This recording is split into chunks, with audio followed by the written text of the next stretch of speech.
মিষ্টু তো এখন বাড়ি নেই, যাই এই ফুচকাগুলো তাড়াতাড়ি খেয়ে নিই। মিষ্টু বাড়িতে থাকলে তো ফুচকা খেতেই পারি না, যাই যাই।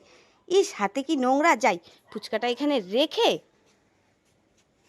হাতটা ভালো করে ধুয়ে আসি, পরে মজা করে খাবো। মিষ্টু তো এখন বাড়ি নেই, কি মজা কি মজা, আমি ফুচকা খাবো। লা লা লা লা লা লা।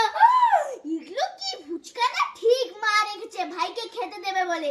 এসো ভাইকে আমি ফুচকা খাওয়াচ্ছি। এই সবগুলো ফুচকা আমি ওইদিকে গিয়ে খেয়ে নিই। দেখি তো মা আছে নাকি। না না, মা নেই, যাই যাই ওইদিকে গিয়ে খেয়ে নিই। হাতটা তো পরিষ্কার করে ধুয়ে আসলাম, যাই ফুচকা খাই।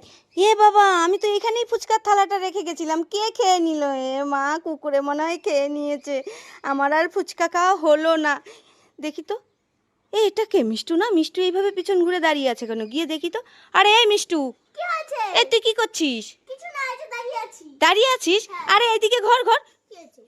এই তো আমার ফুচকা, তুই খেয়ে নিচ্ছিস? হ্যাঁ। আরে আমি খাবো বলে ওখানে রেখেছি, হাত ধুতে গেছি, তুই খেয়ে নিচ্ছিস? দে আমার ফুচকা। না, দেব না।